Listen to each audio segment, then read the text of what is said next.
بسم اللہ الرحمن الرحیم۔ درجہ پنجم کے درخشاں ستاروں، آج ہم نے بطور درس آپ کے لیے انتخاب کیا ہے ایک ایسے سبق کا جو شامل نصاب بھی ہے اور ہماری حیات یعنی زندگی کا ایک اہم ستون بھی ہے۔ آئیے سب سے پہلے ہم اس سبق کا باضابطہ تو شروع کرتے ہیں۔ عزیز طلباء و طالبات،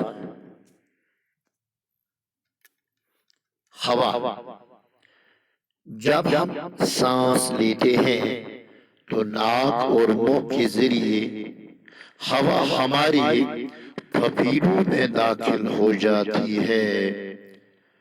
ہوا کو ہم دیکھ نہیں سکتے لیکن محسوس ضرور کر سکتے ہیں۔ اگر آپ فٹ بال کھیلتے ہو تو آپ کو معلوم ہوگا فٹ بال میں پمپ سے ہوا بھرنے کی ضرورت پڑتی ہے۔ اسی طرح سائیکل کی ٹیوب میں بھی ہوا بھری رہتی ہے۔ کیا آپ نے کبھی سوچا ہے کہ یہ ہوا کیا چیز ہے؟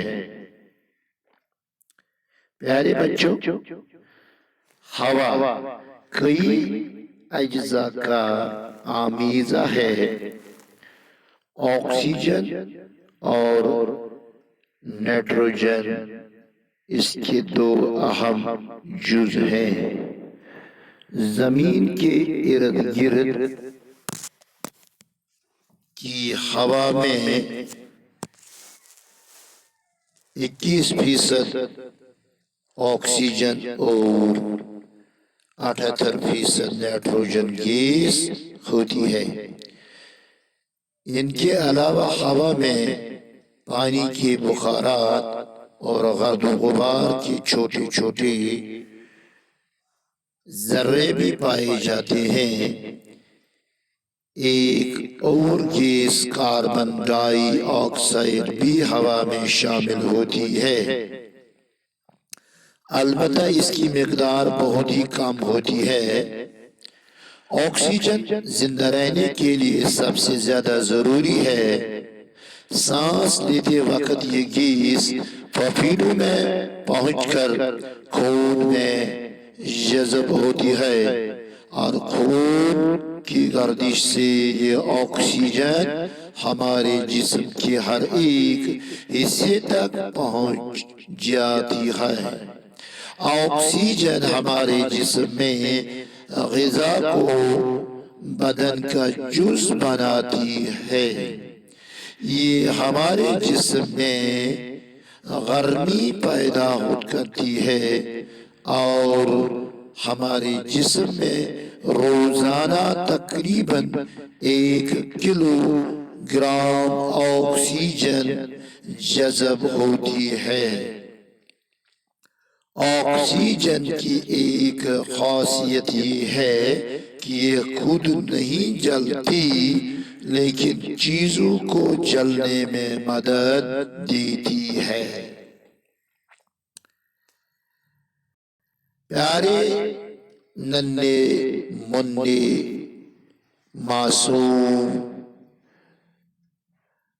بچوں، سانس لینے کے لیے ہوا کا صاف ہونا نہایت ضروری ہے۔ ہوا آلودہ ہو صحت کے لیے مضر، نقصان دہ، تکلیف دہ ہوا کو آلودگی سے بچانے کے کئی طریقے ہیں۔ ہم یہ جانتے ہیں کہ پیڑ پودے ہوا کو صاف رکھتے ہیں اور صاف رکھنے میں مدد بھی کرتے ہیں۔ اس کے لیے پیڑ پودوں کی حفاظت کرنا اور نئے درخت لگانا بہت ضروری ہے۔ اسی طرح مختلف قسم کی گاڑیوں یعنی بسوں، موٹروں وغیرہ سے جو دھواں نکلتا ہے اس سے بھی ہوا آلودہ ہو جاتی ہے۔ ہمیں چاہیے کہ ایسی گاڑیوں کی جانچ پڑتال کراتے رہیں جو زیادہ دھواں خارج کرتی ہیں۔ کارخانوں میں بھی ایسے ایندھن کا استعمال کیا جاتا ہے جس سے کم دھواں نکلتا ہو۔ اپنے ارد گرد کے ماحول کو بھی صاف ستھرا رکھنا چاہیے۔ اس طرح سے ہم ہوا کو بڑی حد تک آلودہ ہونے سے بچا سکتے ہیں۔ بے شک ہوا انسانی زندگی کی بقا کے لیے اتنی ہی ضروری ہے جتنا پانی۔ پیارے بچوں، ابھی ہم نے اس سبق کو باضابطہ طور پڑھا ہے۔ اب میں اس کی تھوڑی سی تفہیم اور تدریس کے طور پر آپ کو بطور سلیس ان سطور کا مفہوم پیش کراؤں گا۔ سب سے پہلے اس میں ہم نے یہ سمجھنا ہے زندگی کے اہم ارکان یا بنیاد جن پر ہماری زندگی کا دار و مدار اور انحصار ہے۔ ان میں سب سے پہلا جز سانس لینے کے لیے ہوا، اور دوسرا پانی، اور تیسرا غذا۔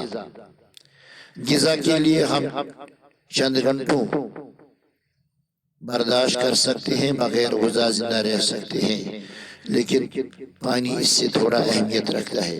پانی ہمیں جسم کے لیے انتہائی ضروری ہے، جیسا کہ گاڑی کے لیے پیٹرول ہوا کرتا ہے، لیکن اس سے زیادہ اہم ہوا کے لیے ہم ایک لمحہ بھی زندہ رہنے کے لیے جو ہوا ہمیں چاہیے، اگر وہ چند سیکنڈوں میں بھی بند کی جائے تو ہم زندہ نہیں رہ سکتے ہیں۔ اور ہوا ایک ایسا اہم جزو لا ينفعک بدن کا ہے۔ تو یہ ہوا کیسا ہونا چاہیے اور یہ ہوا کیسی بنائی جاتی ہے تاکہ ہم اس کو پی سکتے ہیں، تو اس کے لیے چند باتوں کو جاننا ضروری ہے۔ سب سے پہلی بات یہ ہے، ہوا ایک ایسی گلاب ہے ہمارے اس زمین کی، ہمارے اس سیارے کی، جس پر ہم بحیثیت سوار یعنی بحیثیت انسان یا دوسرے زیرو مخلوقات ہیں۔ جو بھی اس دھرتی، اس زمین، اس ارض پر زیرو مخلوقات ہیں، ان سب کے لیے یہ ہوا کا گلاب جو ہے انتہائی اہمیت کی حامل ہے۔ اس ہوا کی گلاب میں اگرچہ بہت سارے اجزائی باد یا اجزائی فضا ہے، لیکن سب سے اہم جز جو ہے وہ ہے آکسیجن۔ آکسیجن ہوا کا ایک ایسا جز ہے جو ہر ایک جاندار زیرو خاص کر مخلوقات، چاہے درندے، چرندے، پرندے یا حضرت انسان ہو، ان کی زندگی کے لیے، ان کے نظام تنفس میں اس آکسیجن کی بڑی اہمیت ہے۔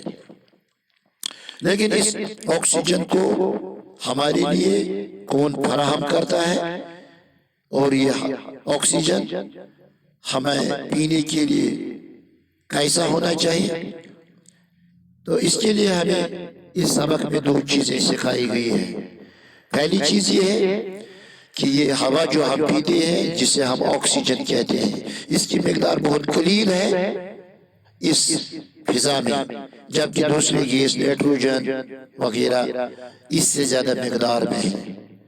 تو یہاں صاحب کتاب کہتا ہے کہ آکسیجن کی مقدار 2.1 یا جس کو ہم یوں کہہ سکتے ہیں کہ بالکل کم ہے، لیکن اس آکسیجن کو فراہم کرنے میں قدرت کا جو کار فرما ہے وہ ہے شجر یا درخت۔ درخت ایک ایسی قدرت کا کارخانہ یا مشین ہے جو ہمیں اس ہوا کو صاف و شفاف صورت میں ہم جیسے زیرو مخلوقات کے لیے فراہم کرتا ہے۔